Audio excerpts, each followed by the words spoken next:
This passage discusses various methods for managing economic risks, focusing particularly on the roles of stocks, bonds, and capital gains. It delves into how these financial instruments function and the complexities involved in their taxation. 1. Stocks and bonds as risk management tools. The text explains that stocks and bonds are among the ways to handle risks inherent in economic activities. While they are legally distinct from commodity speculation and inventory management, they serve similar economic functions in dealing with risk. 2. Capital gains and their nature. Capital gains are defined as the increase in value of an asset over time. Unlike wages or salaries, capital gains are not usually realized immediately but over a period of years. The passage describes different scenarios where capital gains occur, such as in real estate or a growing business, and notes the distinction between realized and unrealized capital gains. 3. Interest rates and time value of money. A significant portion of the passage is devoted to explaining how interest rates reflect the time value of money. It illustrates that money available today is generally worth more than the same amount in the future, and this difference is reflected in the interest rates. The text elaborates on how the interest rate affects the present value of future cash flows, using examples of bonds maturing at different times. 4. Inflation and risk premiums in interest rates. The passage also touches on the impact of inflation and varying risks on interest rates. Different countries and economic conditions can influence these rates due to inflation expectations and other risk factors. 5. Complexities in capital gains taxation. The text concludes by addressing the complexities involved in taxing capital gains. It questions whether the increase in the nominal value of an asset always equates to a real gain, especially when considering factors like inflation. This complexity makes the taxation of capital gains a politically contentious and economically intricate issue. In summary, the passage provides an in-depth look at how stocks, bonds, and capital gains function as mechanisms to manage economic risks. It highlights the intricate relationships between these financial tools, interest rates, inflation, and the broader economic environment, emphasizing the complexities in understanding and taxing capital gains.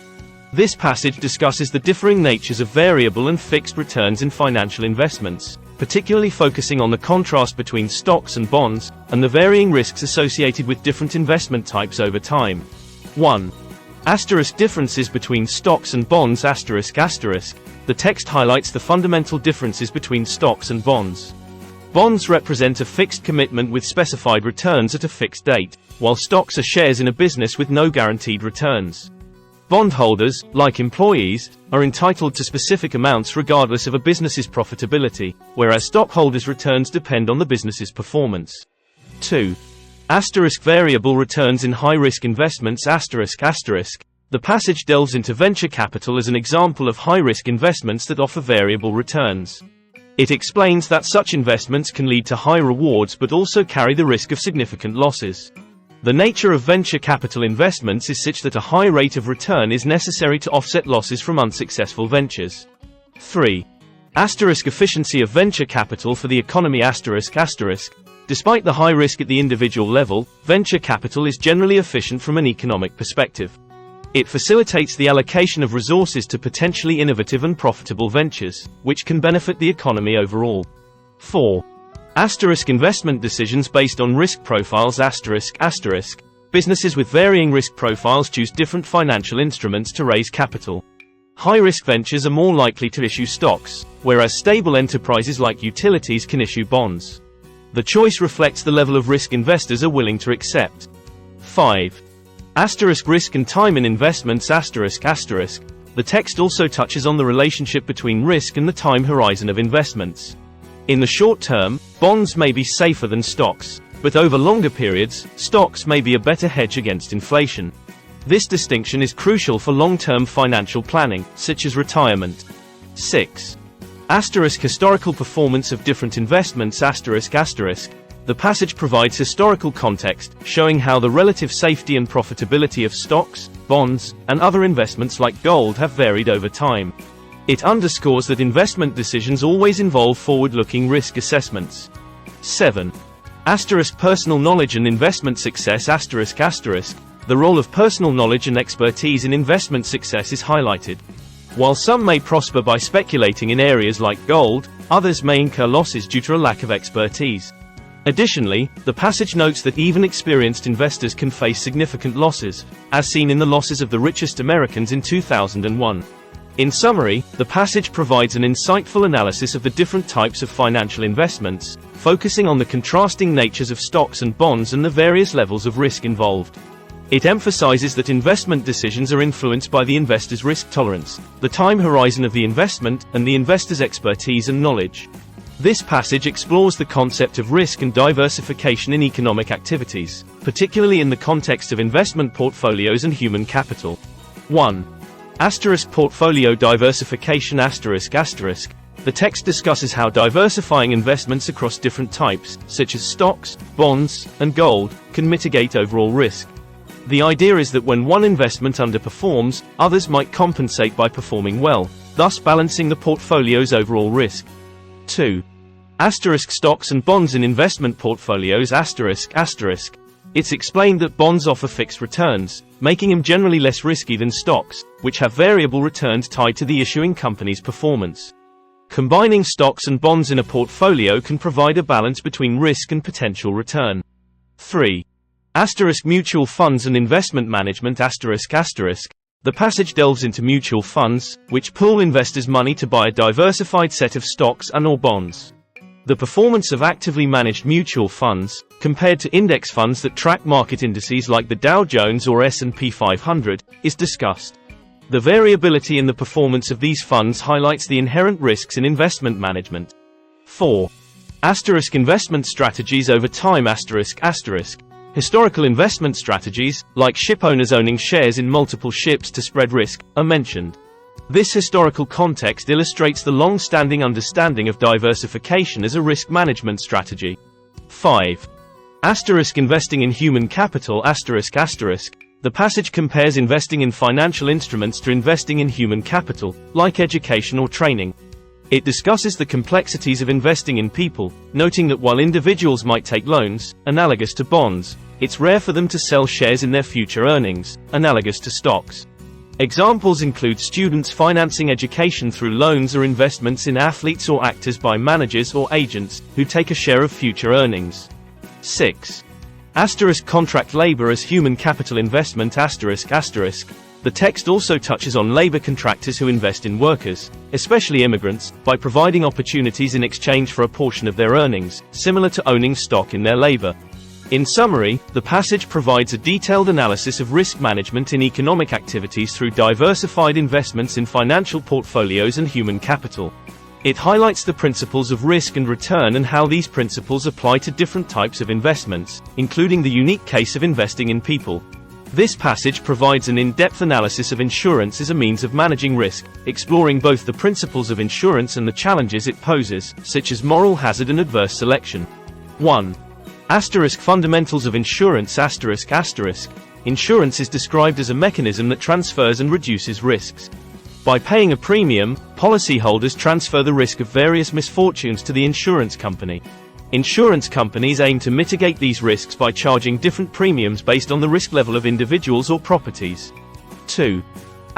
Life insurance as an example The text uses life insurance to illustrate the core principle of insurance. Life insurance compensates for the financial risks associated with death, a certain event with uncertain timing.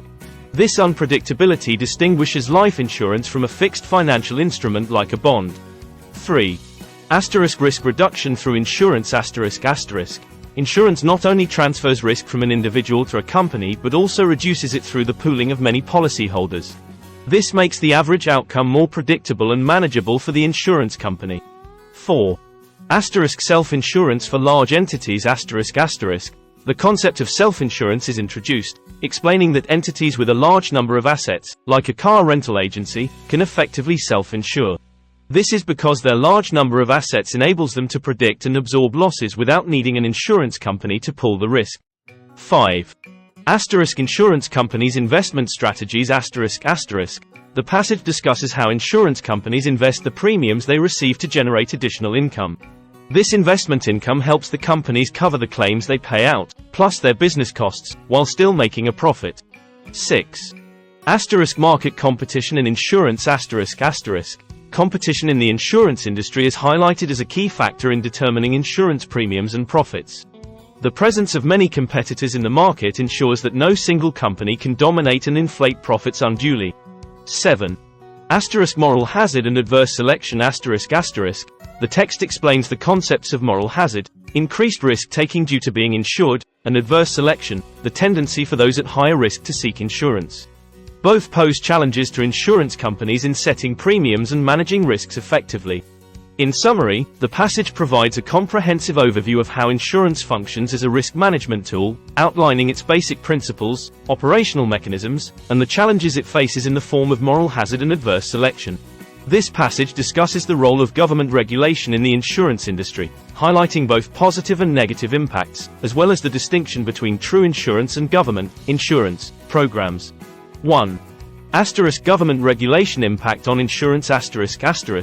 Government regulations can both mitigate and exacerbate risks faced by insurance companies and policyholders. Regulations may reduce risks, moral hazard, by enforcing safety standards, such as prohibiting the storage of flammable materials in schools. However, other types of regulations, like mandatory insurance coverage, can increase risks and costs by encouraging riskier behavior, moral hazard. 2. Deposit insurance and moral hazard. The example of the Great Depression and the resultant mandate for banks to buy deposit insurance illustrates how such regulations can unintentionally increase risk-taking behavior. While it aimed to protect depositors, it led to riskier investments by financial institutions, knowing that deposits were insured, a phenomenon known as moral hazard. 3. Conflict of insurance principles with political principles. Government regulations sometimes conflict with the principles of insurance.